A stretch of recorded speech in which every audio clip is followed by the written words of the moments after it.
यही वो high school है जिसमें गिरिराज सिंह पढ़े हैं और यही वो सदानपुर गांव है जहां पे अंग्रेजों का नील का कोठी हुआ करता था और यहाँ पे अंग्रेज आया करते थे नील की कोठी को लेकर। नीले साहब उनको कहते थे। यहाँ बेगूसराय जिला में 6 नील की कोठी थी जिसमें से एक सदानपुर में थी। आप देख रहे हैं न्यूज ऑफ बिहार, मैं हूं आपके साथ गोपाल कुमार। अभी मेरी मौजूदगी है सदानपुर के है, ये हाई स्कूल के प्रांगण है और 26 तारीख आ रहा है, उसी दिन विजय कारगिल दिवस और सह सैनिक सम्मान समारोह का आयोजन किया गया है और मेरे साथ चर्चित चेहरा मौजूद है, संतोष राय जी हैं। नमस्ते सर, कैसे हैं सर? ठीक है सर, क्या कहेंगे? विजय कारगिल दिवस मनाया जा रहा है, सह सैनिक सम्मान समारोह मनाया जा रहा है, क्या उद्देश्य क्या है सर? उद्देश्य सिर्फ यही है कि शहीदों की चिताओं पर लगेंगे हर वर्ष मिले वतन पर मिटने वालों का बाकी यही निशान होगा। जो लोग हमारे लिए, हमारे भविष्य के लिए, हमारे वतन के लिए शहादत दी है, जिन लोगों ने हमारे देश को सुरक्षित रखा है, उनकी याद में एक कार्यक्रम है। चूँकि आप जानते हैं कि हमारी 21वीं वर्षगांठ है कारगिल विजय दिवस की। 21वीं वर्षगांठ पर हम लोग उसको थोड़ा बृहद रूप से सैनिक सम्मान समारोह के समाज में जो लोग आते हैं थोड़ा अपेक्षित महसूस करते हैं, उन लोगों को सम्मानित भी किया जाएगा और इसके साथ साथ समाज के कुछ प्रहरी हैं, जो समाज सेवी हैं, जो उन लोगों हैं, इसलिए समन्वय बनाने के लिए यहाँ पर कुछ VIP कुछ लोग थोड़ा हेडराइज कर जाते हैं कि नेताओं से जुड़ना। लेकिन एक समझिए कि एक मजबूरी होती है हमारी, आप लोगों के पसंद के लिए यहाँ कुछ ऐसे लोग जिन लोगों को आप देखेंगे तो आश्चर्यचकित होंगे, वो लोग आएंगे और उसके साथ सैनिक होंगे। प्रोग्राम कब है? और ये प्रोग्राम एकदम आगामी रविवार, जो आपका आने वाला रविवार है, यानी कि आज आपकी तारीख होगी आज 24 है, कल 25 और परसों जो 26 आएगा, उसी 26 रविवार की संध्या को ये प्रोग्राम है।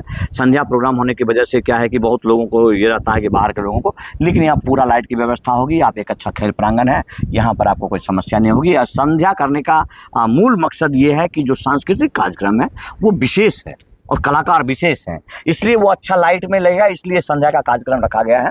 इसलिए तमाम लोग आइए और हमें लगता है कि आपको एक बार लगेगा कि वतन में भी, इस वतन में उस लोगों को याद करने के लिए वाले लोग हैं जो आज भी भगत सिंह को पूजते हैं, भगत सिंह को याद करते हैं, कारगिल के शहीदों को याद करते हैं, तो उनको तो आना ही पड़ेगा। हाँ। तो सर, तैयारियां क्या अभी तक क्या तैयारी हो चुकी है? तैयारी देखिए, मूल रूप से सबसे बड़ी तैयारी है कि जो लोग कलाकार हैं, जो लोग आना है वो तो आएंगे। और सबसे बड़ी बात, सबसे बड़ी समस्या थी, हमारी चिंता का कारण था कि बारिश की मौसम जो है बेमौसम, इस बार प्री बरसात बहुत ज़्यादा हावी हो गया। तो उस हावी होने की वजह से हमारे पास ऑप्शन नहीं था, फिर हमने जो है एक बड़ा सा पंडाल का व्यवस्था किया है। सबसे बड़ी बात है कि हम आपको बारिश से बचा करके जो है एक कार्यक्रम देंगे, जिस कार्यक्रम में पूरा मतलब व्यवस्था है कि आंधी आए, तूफान आए, जो भी आए, लेकिन कार्यक्रम होगा जी, एकदम वाटर प्रूफ। उनके लिए भी मंच जो है, जो कलाकार लोग हैं वो बाहर से आ रहे हैं, पटना से आ रहे हैं। आर्यन बाबू, आर्यन महाकाल के नाम से बहुत प्रसिद्ध चेहरे हैं। क्या कहेंगे तमाम जितना भी देश प्रेमी हैं और जो भी, हम उनसे सिर्फ यही कहेंगे कि जरूरी नहीं है कि आप श्री चंद्रिका महारानी खेल प्रांगण में आए। आपको ये बता दें कि इस मैदान का इतिहास बहुत मजबूत है। ये जो हाई स्कूल यहाँ पर देख रहे हैं, ख्याति प्राप्त हाई स्कूल है, जो आज एक इतना बड़ा भवन, जो आज बहुत सारे जगह पर ये भवन के लिए भी जीर्ण शीर्ण है, लेकिन यहाँ मॉडल स्कूल खड़ा है। और उसके बाद ये भवन हमारे जो है यहाँ पर ये पूरा देख रहे हैं भवन, जो पंचादेवी इंटर कॉलेज जो आज सदानंदपुर ढाला पर है, उसकी भी इनाग्रेशन यहीं हुई। और यहाँ इस हाई स्कूल से पहले ये ग्राउंड अंग्रेजों के दांत खट्टे किए। तो यही है ना, नील का कोठी यही हुआ। कोठी यहाँ से मतलब 700-800 मीटर की दूरी पर थी। अंग्रेजों का यहाँ आना जाना होता था और यहाँ जो लोग फुटबॉल खेलते थे उसके साथ कई बार अंग्रेजों ने लोहा लिया और उनको दांत खट्टे किए गए। तो ये खेल प्रांगण अपना इतिहास रखता है और इस खेल प्रांगण में इसलिए यहाँ के बहुत लोगों का हुआ कि भाई आप बहुत बाहर बेगूसराय बलिया करते रहते हैं कार्यक्रम, तो एक बार गांव में हो, तो इसलिए गांव में है। आप भारत की आत्मा गांव है, आप गांव आइए। हम कोशिश करेंगे कि अगली दफ़ा मेरे प्रोग्राम में आपको पूर्ण भरोसा दिलाते हैं कि सम्राट चौधरी जी आएंगे।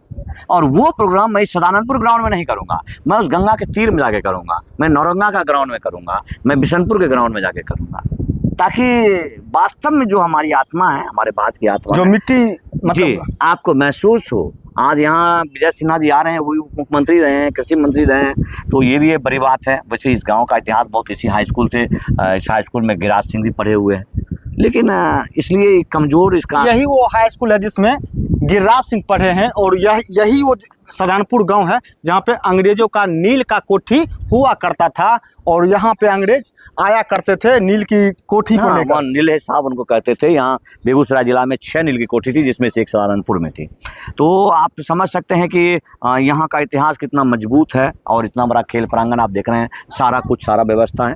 तो मतलब सारा तैयारी कर ली गई है, बिल्कुल कर ली गई है। और सबसे बड़ी बात है कि आगंतुक के लिए 1 पर 1000 के हिसाब से हमारा दम रखने वाला हमारा पूर्व सैनिक संघ, और आगंतुक में हमारे जिला अध्यक्ष जो हैं पूर्व सैनिक संघ के वो रहेंगे। बाकी जो आप अतिथि हैं वो हमारे सम्मानित हैं, लेकिन यहाँ पर जो खास करके शहीद जैसे कैप्टन ऋषि साहब हैं, उनके माता पिता आएंगे, मतलब जो लोग हमारे देश के प्रति हैं उन सबका आना होगा। तो देर मत कीजिए, आप भी आइए 26 तारीख को और प्रोग्राम को देखिए, आनंद उठाइए, क्योंकि ये जो है ये वो जगह है, ये वो मतलब कह सकते हैं अंग्रेज का नील का कोठी यहीं हुआ करता था। तो ये धरोहर को देखने के लिए आइए, और आइए आप सदानपुर गांव में आपका स्वागत है। 26 तारीख को आप आ सकते हैं सदानपुर गांव में, और विजय कारगिल दिवस को आप देखिए, सह सैनिक सम्मान समारोह को देखिए, और आपको मिल जाएंगे चर्चित चेहरा संतोष राय जी। चलिए, नमस्ते सर जी, बहुत बहुत धन्यवाद। जय हिंद, वंदे मातरम। जय हिंद, वंदे मातरम।